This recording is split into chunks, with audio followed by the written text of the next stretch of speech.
Let's talk about books, baby. Let's talk about you and me. Let's talk about all the good books and the great books we can read. Let's talk about books. Let's talk about books. Let's talk about books.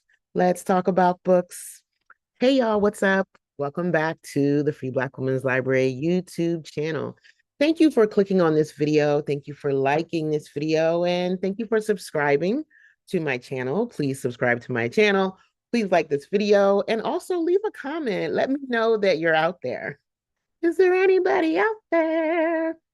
Anywho, welcome back, y'all. My name is Ola. I'm an artist, cultural worker, and also the creator and director of a social art project called the Free Black Women's Library. And on this channel, I talk about books, movies, and TV shows. And I might talk about other things. I've been thinking of talking about other things on this channel. Let me know what you think. I've been thinking of talking about like building community, the struggles, the pros and cons of doing work that centers community and collective care. I have some spicy opinions. I don't know if the world wants to hear them, but I'm curious to know if you would like to hear them. So let me know in the comments about that.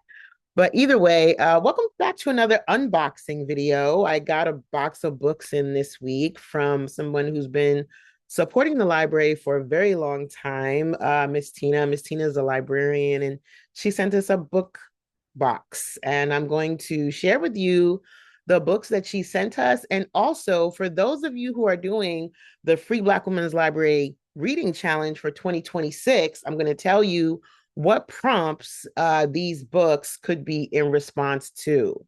The reading challenge, I've given you 40 prompts, and the goal is to read 24 books in 2026. So, enough of the chit chat. Let's get into it. Now, the first book in this box is one of my favorites. It is The Salt Eaters by Toni Cade Bambara. This book, our reading club read this book about 2 years ago, and I would actually love to read it with folks again. This was a hard read for me, but I'm really glad that I pushed through and read it. It is absolutely excellent. It is a classic. It is Toni Cade Bambara's debut novel, I believe. She does have a collection of short stories called Gorilla My Love, and she does have another novel called These Bones Are Not My Child. But if you're doing the reading challenge, The Salt Eaters would be an excellent choice for a classic novel, a novel about building community, a novel about relationships between women, a novel about faith, or even a book by an activist, because Toni Cade was an activist and an organizer. So that's The Salt Eaters, and even a book with a pretty cover, which is another one of the prompts. That's a really nice cover. This is a old edition of this novel. If you see it in 2026 out there, might look very, very different. This is probably an edition that would be hard to find. But yeah, The Salt Eaters by Toni Cade Bambara. Excellent book. Highly recommend. Not an easy read, but a good read. The next book in this pile, Their Eyes Were Watching God by Zora Neale Hurston. Another classic. Now, this book is canon. The Salt Eaters is actually also canon. Their Eyes Were Watching God is canon by Zora Neale Hurston, an award-winning author, an anthropologist, a world traveler, a key figure in the Harlem Renaissance. This book, I would call it a romance. I would call it a Southern narrative. I would call it, would I call it coming of age? Probably not, although it does have those elements. An iconic character in this book, Janie. Read about Janie, y'all. Highly recommend this one. It's probably on the book ban list. And the thing that's fun about Their Eyes Were Watching God is that it's written in a type of Ebonics, Southern. Yeah, it's written in a way that really fractures the English language, and it doesn't follow the traditional Western rules of grammar. It's written the way the characters from this part of the country would speak. So that's Their Eyes Are Watching God. Highly, highly recommend. This is one of those books that everyone should read. If if you call yourself a well-read person, you need to read this book, right? If you're a Black girl, Black woman out there, read Their Eyes Are Watching God and think about Janie and think about the lessons that this Janie character might give you as far as like embodiment, reclamation, and so on. I don't want to give the story away. I don't want to give spoilers, but I recommend Their Eyes Are Watching God, even as a reread, which is another one of the prompts, a reread. So the next book in this book box is A Deeper Love Inside by Sister Souljah, the Portia Santiago story. I have no idea what this book is about. The only book I've read by Sister Souljah, the only novel, is The Coldest Winter Ever. I also read her memoir. I think it was called No Disrespect. I enjoyed the memoir. The Coldest Winter Ever is one of those classic urban fiction novels. And I think this is a continuation. I think this is a continuation of the character that's in The Coldest Winter Ever, but I'm not sure. So yeah, I'm not sure. I'm not sure. But it's Sister Souljah is a best-selling author. And it says she returns to the Santiago family in this frighteningly fierce, raw, and completely unpredictable coming of age adventure woven with emotional intensity. So, okay. So Portia Santiago is Winter's younger sister. Now, Winter is the main character in A Coldest Winter Ever. I remember that because I remember it takes place in the wintertime. I was born in the winter. So that's a significant detail that I held on to because I read it a long time ago. But apparently, this is a continuation of The Coldest Winter Ever story. And yeah, coming of age. I don't know if that makes it YA. It's definitely would be considered urban fiction, which is a category. And if anyone out there has read this, please leave me a comment and let me know. There's a bunch of sequels to The Coldest Winter Ever, and this is just one of them because there's another one called Midnight that is on the shelf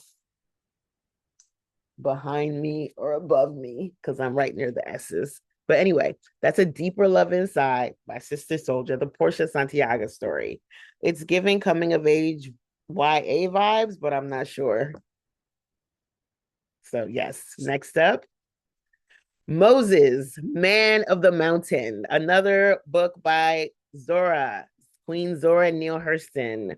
Like I said, anthropologist, writer, filmmaker, just world traveler, just very intense, vibrant history of stories, a character for sure.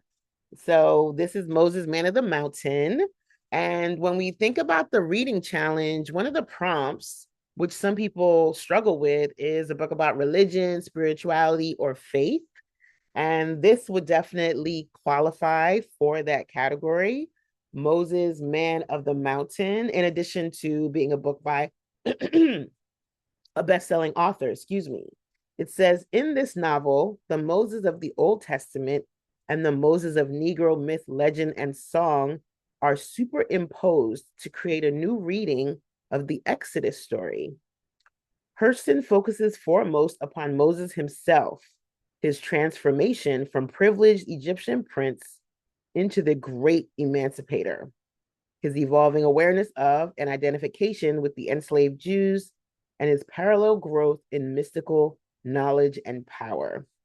Told in a mixture of Black dialect, colloquial English, and biblical rhetoric, Moses blends an earthy and satiric humor with philosophical and psychological insight to create a complex and compelling work of fiction. So this is an allegory in some ways. And it also could be in response to the prompt, book of satire, book of special interest. So yeah, so that's Moses, Man of the Mountains, Zora Neale Hurston. Check that one out. Let me know what you think. There are people out there who are Zora enthusiasts and they read everything that is written by Zora. I am not one of those people. I do love her writing, but there are many books by her that I have not read yet. I hope to read them someday, but I feel like it's something that I want to do with others because her work requires discourse. So maybe we'll read something in our reading club for that reason. I do love her memoir, Dust Tracks on the Road. And of course, I love Their Eyes Are Watching God. Next up, speaking of Zora, another book by Zora called You Don't Know Us Negroes and Other Essays. You Don't Know Us Negroes and Other Essays, with an introduction by Henry Louis Gates Jr. and Genevieve West. And in here, it has a little blurb from the great Toni Morrison. It says, one of the greatest writers of our time. Toni Morrison said that. You Don't Know Us Negroes and Other Essays is a gathering of provocative essays from one of the world's most celebrated writers, Zora Neale Hurston. Now, those of you who are doing the challenge, you know that one of the prompts is a collection of short stories, essays, poetry, prose, letters, interviews, etc., etc. So this would definitely qualify for that prompt. You Don't Know Us Negroes.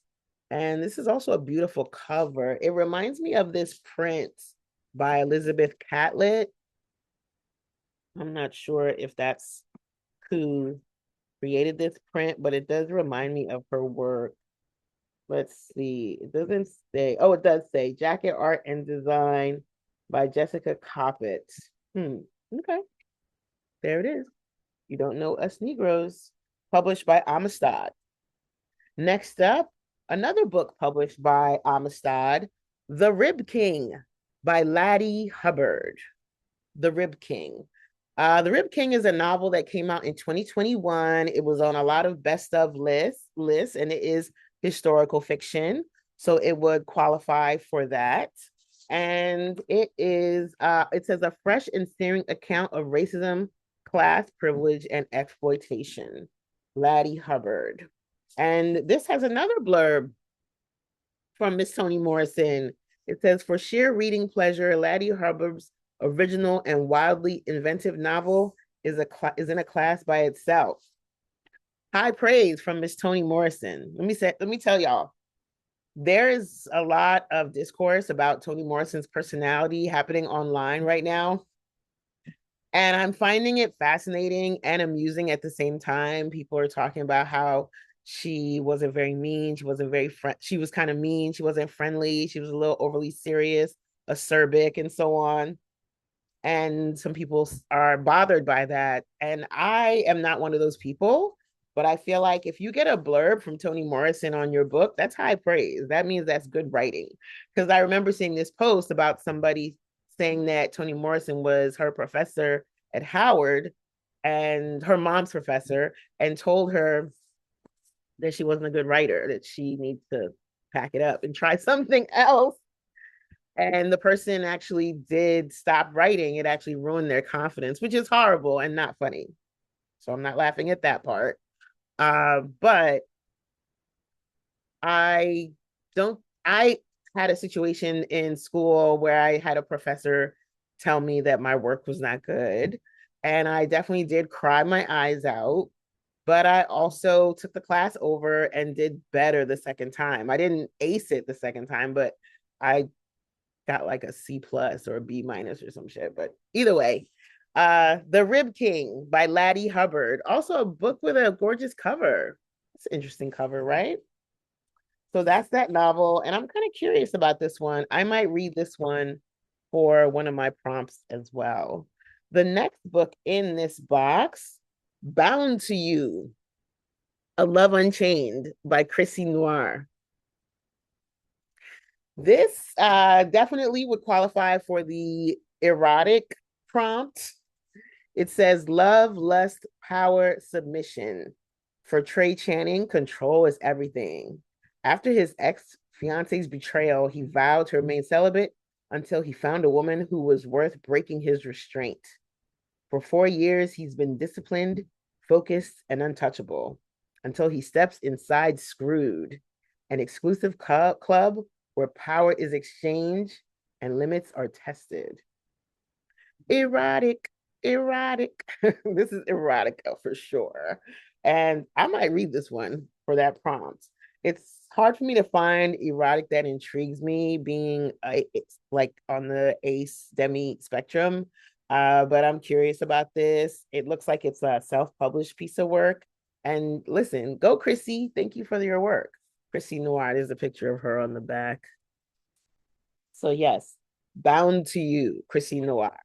The last book in this pile box, Dreams of Trespass, Tales of a Harem Girlhood, which is by Fatima Mernissi. So this is a memoir. This qualifies as a memoir. One of the prompts is a memoir or autobiography. Dreams of Trespass. I've been thinking about making a video of all of my favorite memoirs because that's a category that I really got into as a result of this challenge. Let me know if you want that. Dreams of Trespass by Fatima Mernissi. She says, I was born in a harem in 1940 in Fez, Morocco. This is an exotic and rich narrative of a childhood behind the iron gates of a domestic harem. Dreams of Trespass is the provocative story of a girl confronting the mysteries of time and place, gender and sex in the recent Muslim world. One of the prompts is a book that centers a certain location or place. This would definitely qualify for that. And also, it sounds like there's some a theme of rebellion, liberation, freedom happening in this as well. So that's another prompt that this could qualify for. I forgot to show y'all the pages of the different books I talked about because, you know, I get scared when a book is over 250 pages. But anywho, Dreams of Trespass, Tales of a Harem Girlhood by Fatima Mercy. I'm curious about this because I don't know too much about harems. I'm very curious about this. So let me show y'all the whole pile. These are all the books we got from Miss Tina. And these are going to get stamped with the Free Black Women's Library stamp. And then they're going to go on the shelf.